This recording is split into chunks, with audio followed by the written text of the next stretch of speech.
윈도우 11 이용자가 꼭 설정해야 하는 5가지 기능을 알아보고 컴퓨터 화면을 깨끗하고 선명하게 보는 방법을 알려드립니다. 여러분 안녕하세요. 오는 10월부터 윈도우 10의 지원이 완전히 종료된다고 하죠. 보안 문제 때문에라도 윈도우 11을 이용해야 될 텐데요. 이미 윈도우 11을 쓰고 있는 분이나 윈도우 11로 전환하는 분 모두 기본적으로 설정해야 하는 기본 기능 5가지를 알아보겠습니다. 첫 번째로 윈도우 11을 처음 사용하시는 분들이 가장 불편해하는 부분이 윈도우 11의 작업 표시줄 부분이죠. 윈도우 시작 버튼과 각종 버튼들이 중앙에 있기 때문에 헷갈려 하시는 분들이 많은데요. 이 부분을 윈도우 10과 같이 좌측으로 옮기는 방법부터 알아보겠습니다. 바탕화면에 마우스 우측 버튼 클릭합니다. 그 다음 개인 설정으로 들어가세요. 그리고 아래쪽으로 내려가시게 되면 작업 표시줄이라고 있죠. 여길 들어갑니다. 그러면 중간쯤에 작업 표시줄 동작이라고 있어요. 여길 들어갑니다. 그러면 현재 작업 표시줄 맞춤이 가운데로 되어 있죠. 이것을 누르시고 왼쪽으로 바꿔주시게 되면 윈도우 10과 동일한 위치로 바뀌게 됩니다. 이거는 편리한 대로 이용을 하시면 되겠죠. 저 같은 경우에는 가운데에 있는 게 더 편리해서 가운데로 이용하고 있습니다. 그 다음 윈도우 11을 이용하시는 분들이 가장 거슬려 하는 부분이 팝업 알림인데요. 윈도우 11 자체에서도 팝업 알림이 나오기는 하지만 카카오톡 같은 외부 프로그램을 설치했을 때 알림이 많이 나오죠. 그리고 컴퓨터를 구매를 하시게 되면 번들 앱들이 자동 설치가 되는데요. 노트북은 번들 앱이 많이 설치되죠. 이런 경우에도 알림이 많이 나오게 됩니다. 이런 방해 요소 차단 방법이 되겠습니다. 시작 버튼 누르시고 설정으로 들어갑니다. 그 다음 좌측에서 시스템 눌러주세요. 그러면 우측에 알림이라고 있죠? 알림 들어갑니다. 여기서 알림의 체크를 꺼주시면 모든 알림을 차단하게 됩니다. 자, 그런데 이걸 끄게 되면 백신 프로그램에서 오는 알림까지 전부 꺼지게 되겠죠? 그래서 전체를 끄는 것보다는 아래로 내려오셔서 여기서 알림을 꺼주시는 것을 권장합니다. 여기에 보시면 여러 가지 알림을 보내는 앱들이 있죠. 여기서 필요 없는 것들은 꺼주시면 되겠습니다. 예를 들어 원드라이브라든지 저 같은 경우에는 아크로벳이 있죠. 자, 그 다음에 크리에이티브 클라우드라든지 추천, 캡처 도구 이런 것들은 구태 알림을 볼 필요는 없죠. 이런 것들은 전부 꺼주시면 되겠습니다. 그 다음은 마이크로소프트 광고를 없애는 방법을 보도록 하겠습니다. 윈도우 11이 업데이트 됐다든지 마이크로소프트 제품 광고들이 알림으로 나오거나 팝업으로 나오는 경우가 있습니다. 이런 것들도 반복적으로 나오면 굉장히 신경 쓰이죠. 차단을 해보겠습니다. 알림으로 똑같이 들어오셔서 제일 아래쪽으로 내려갑니다. 그 다음 추가 설정 들어갑니다. 그러면 업데이트 후 로그인 시 윈도우 시작 환경을 표시해서 새로운 기능 및 추천 표시라고 하죠. 자, 윈도우 11이 업데이트 되면 새로운 기능들이 계속 알림으로 오는데요. 이런 것들도 굉장히 신경 쓰이죠. 이런 알림이 필요 없으시면 꺼주시고요. 윈도우 사용할 때 팁과 추천도 필요 없으면 전부 끄고 이용을 하시면 좀 더 쾌적하게 이용할 수가 있겠죠. 그 다음은 마이크로소프트에서 홍보 콘텐츠를 계속 띄워주는 경우가 있죠. 그런 부분도 설정해서 꺼줄 수 있습니다. 설정으로 들어오신 다음 좌측 하단 개인정보 및 보안으로 들어갑니다.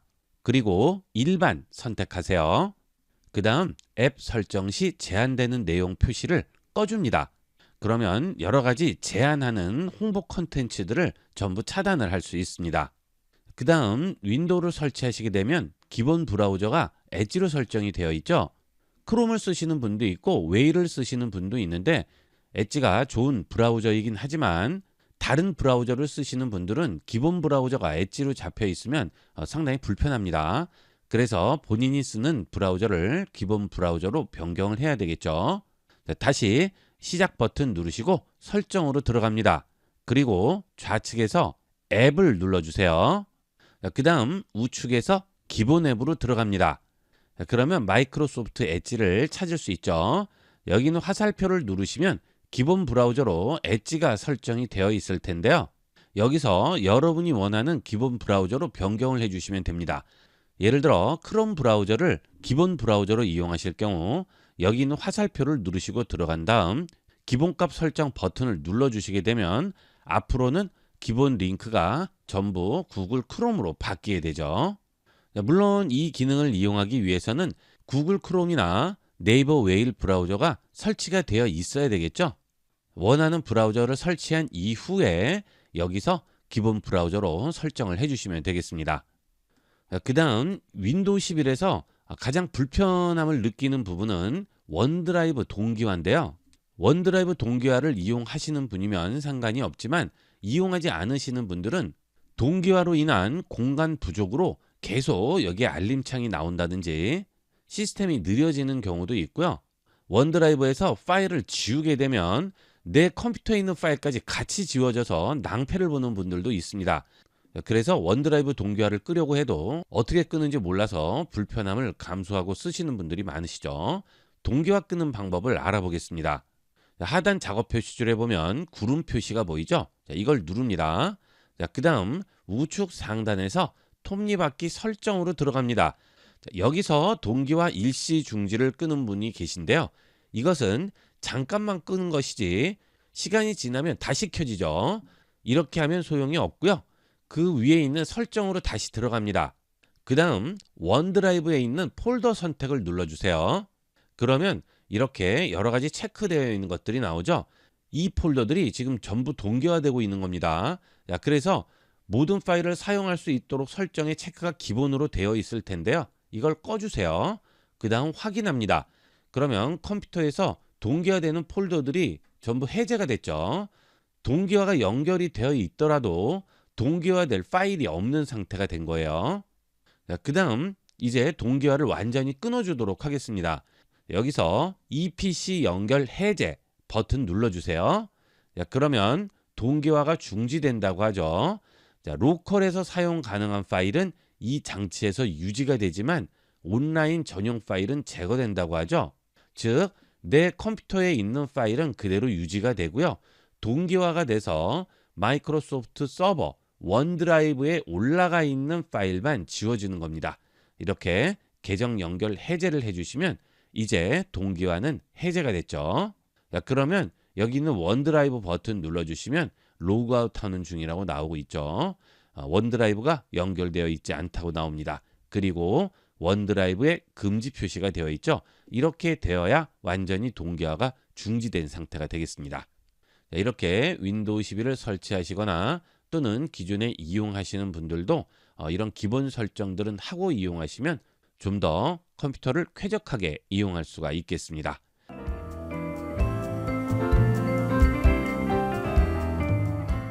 여러분의 컴퓨터 화면은 깨끗하고 선명하게 보이시나요? 화면 설정을 제대로 하지 않고 이용하시는 분들이 대부분인데요. 이번 시간은 여러분의 모니터 화면을 깨끗하고 선명하게 보는 방법을 알아보겠습니다. 첫 번째는 화면 배율 조절이 되겠습니다. 화면 배율 조절을 하기 위해서 화면에 마우스 우측 버튼 누르시고 디스플레이 설정으로 들어갑니다. 그 다음 아래로 내려가시면 배율과 디스플레이 해상도라고 있죠. 대부분 디스플레이 해상도를 이용을 해서 화면 크기를 키우게 되는데요. 디스플레이 해상도를 높여보도록 하겠습니다. 디스플레이 해상도 부분을 누르시면 여러 가지 해상도를 설정을 할 수 있는데요. 기본적으로 권장으로 설정이 되어 있습니다.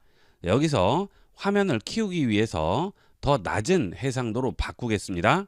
자, 그러면 화면이 이렇게 커지긴 하지만 문제가 생기죠. 글씨나 이미지들이 깔끔하게 나오지 않고 뿌옇게 나오게 됩니다. 특히 글씨 같은 경우에는 장시간 보고 있으면 눈이 필요할 정도로 글씨 경계선이 뿌옇게 보이게 되는데요. 그 이유는 디스플레이 해상도를 조절했기 때문에 그렇습니다. 디스플레이 해상도는 반드시 권장으로 놓으시고요. 그 다음 배율에서 조정을 해주시면 되겠습니다. 자, 지금 배율이 권장으로 되어 있죠. 원래 화면에서 보이게 되는 최대한의 해상도는 이렇게 100%로 잡았을 때인데요. 이렇게 잡게 되면 너무 작아서 잘 보기가 힘들죠. 자, 그래서 보통 권장을 많이 놓고 이용을 합니다.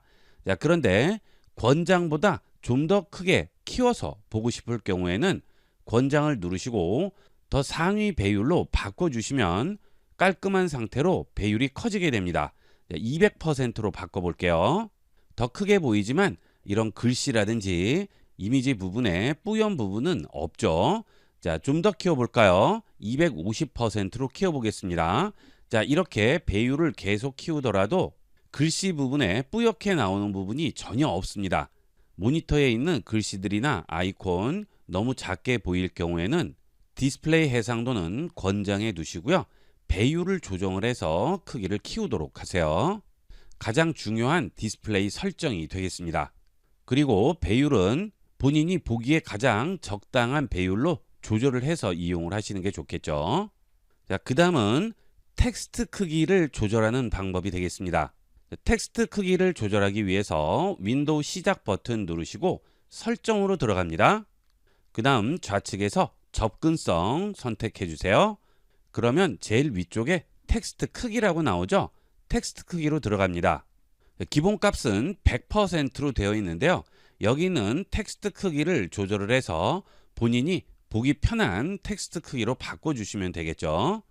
150% 정도로 올린 다음 적용해 보겠습니다. 자, 그러면 이런 텍스트 크기들이 전부 커졌네요.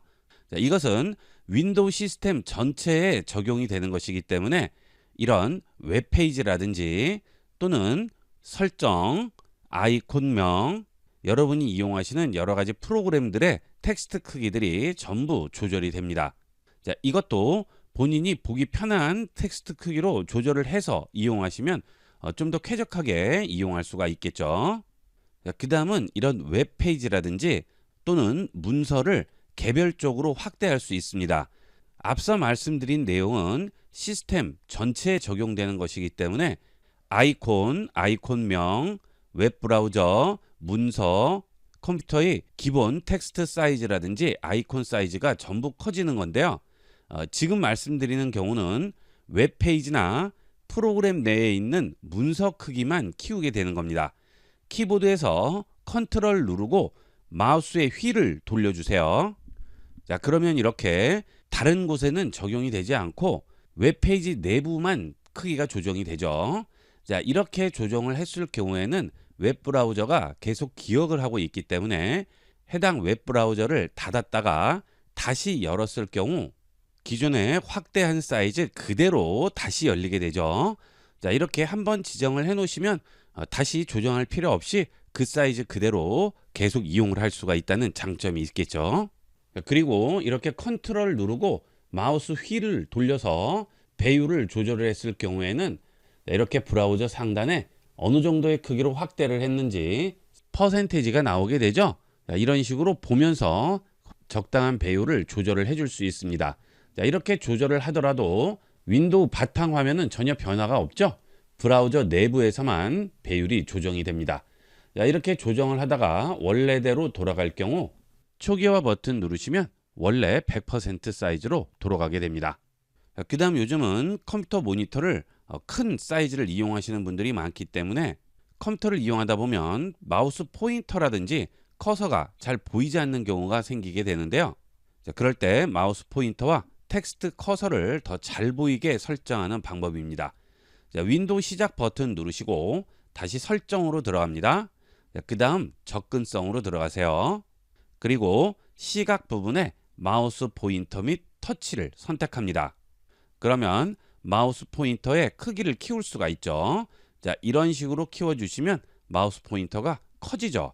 이렇게 되면 눈에 더 잘 띄게 되는데 너무 크면 오히려 불편합니다. 여러분이 원하는 적당한 크기로 바꿔주시면 마우스 포인터가 어디 있는지 몰라서 한참 찾아서 헤매는 일을 줄일 수가 있겠죠. 그 다음 텍스트 커서 크기도 바꿀 수 있죠. 문서 작업을 하다 보면 모니터가 클 경우에 텍스트 커서 위치를 찾지 못하는 경우가 많아요. 저도 그렇습니다. 그래서 잘 보이지 않을 경우에는 텍스트 커서로 들어가셔서 커서 크기를 키워주시면 이렇게 바로 확인을 할 수 있죠. 여러분이 보기 편리한 커서 사이즈로 최적화 시켜놓고 이용하시면 컴퓨터 사용이 훨씬 편리해집니다. 그 다음은 모니터의 재생률 조절인데요. 바탕화면 마우스 우측 버튼 누르고 디스플레이 설정 들어가세요. 자, 그 다음 아래로 내려가시게 되면 고급 디스플레이라고 있습니다. 여기를 들어가게 되면 새로 고침 빈도 선택이라는 메뉴가 나오게 됩니다. 요즘 모니터의 재생률이 높은 모니터들이 많이 출시가 되고 있는데요. 모니터는 내가 인지하지 못하는 정도의 속도로 계속 깜빡이고 있죠. 우리 눈에는 계속 켜져 있는 상태로 보이지만 사실은 이 모니터는 계속 깜빡이는 중입니다. 지금 제 모니터는 60Hz의 속도로 깜빡이는 중인데요. 요즘은 140Hz까지 나왔죠. 깜빡이는 속도가 빠를수록 그 속도를 인식할 수 없습니다. 그래서 재생률이 높을수록 눈에 피로가 덜 가겠죠. 여러분들 모니터가 어느 정도 재생률을 지원하는지는 여기에 들어오신 다음 60Hz 이 부분을 눌러주시면 어느 정도 재생률까지 가능한지 여기에 보이게 되죠. 제 모니터의 경우에는 60Hz만 지원이 되는데요. 30Hz로 낮추면 민감하신 분들은 어느 정도 인식할 수 있을 정도로 깜빡임이 느껴집니다. 특별한 경우가 아니라면 60Hz로 두시는 게 좋겠죠. 자, 이 60Hz는 일반적인 모니터고요. 요즘 나오는 모니터들은 120, 140 이렇게 재생률이 더 높은 모니터들도 있습니다. 그런 모니터들도 기본값은 60으로 잡히는 경우가 있기 때문에 여기서 꼭 확인을 해 보시고요. 더 높은 재생률을 지원하는 모니터를 이용하시는 분들은 재생률을 더 높게 이용을 하시면 눈의 피로도를 훨씬 줄일 수가 있습니다. 이것은 노트북도 마찬가지죠.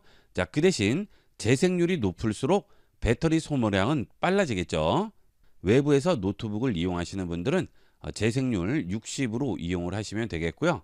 전원을 연결을 했을 때는 더 높은 재생률로 이용을 하시면 좀 더 쾌적하게 이용할 수가 있습니다. 자, 그 다음 이렇게 내 눈에 최적화를 시켜 놓았더라도 일부 앱에서는 뿌옇게 보이는 경우가 있습니다. 그런 경우 가독성이 떨어지고 굉장히 불편하죠. 예를 들어서 이 앱의 바로가기를 마우스 우측 버튼 누릅니다. 자, 그 다음 속성 들어갑니다. 그리고 호환성 탭을 눌러주시면 아래쪽에 높은 DPI 설정 변경이라고 있죠. 이 버튼 눌러줍니다. 그러면 프로그램에 대한 높은 DPI 설정 선택하라고 하죠. 여기서 프로그램 DPI 부분에 체크를 하시게 되면 해당 프로그램만 해상도를 따로 설정을 할 수 있습니다. 예를 들어서 이 앱을 열게 되면 글씨들이 뿌옇게 보인다든지 선명도가 떨어져요. 자, 그럴 때는 이렇게 DPI 설정 변경에 들어오신 다음 프로그램 DPI에 체크를 해주시고요. 고급 크기 조정 설정 열기 클릭합니다. 그 다음 여기서 배율과 디스플레이 해상도를 조절해서 제일 잘 보이는 깔끔한 상태를 만들어 주는 거죠. 자, 이렇게 조절을 하더라도 윈도우 시스템에는 적용이 되지 않고요. 지금 실행한 이 앱에만 적용이 됩니다. 자, 그러면 어떨 때 적용할지 여기에서 선택을 할 수 있죠. 윈도우에 로그인 했을 때라든지 이 프로그램을 열 때 두 가지 중에 원하는 걸 선택하시면 되는데요. 다른 부분은 문제가 없고 해당 프로그램에서만 문제가 있을 경우에는 이 프로그램을 열 때로 선택을 해주시면 되겠죠. 자, 그 다음 확인을 해주시면 전체적으로는 디스플레이에서 설정한 배율과 해상도로 보이지만 해당 앱을 실행하면 그 앱에서만 디스플레이 배율과 해상도가 따로 적용이 되는 겁니다. 그러면 뿌옇게 보인다든지 깔끔하게 보이지 않는 그런 앱들의 해상도를 간단하게 조절해 줄 수가 있습니다. 이렇게 해서 이번 시간은 컴퓨터를 이용을 할 때 좀 더 깔끔하고 쾌적하게 볼 수 있는 여러 가지 방법들을 알아봤는데요.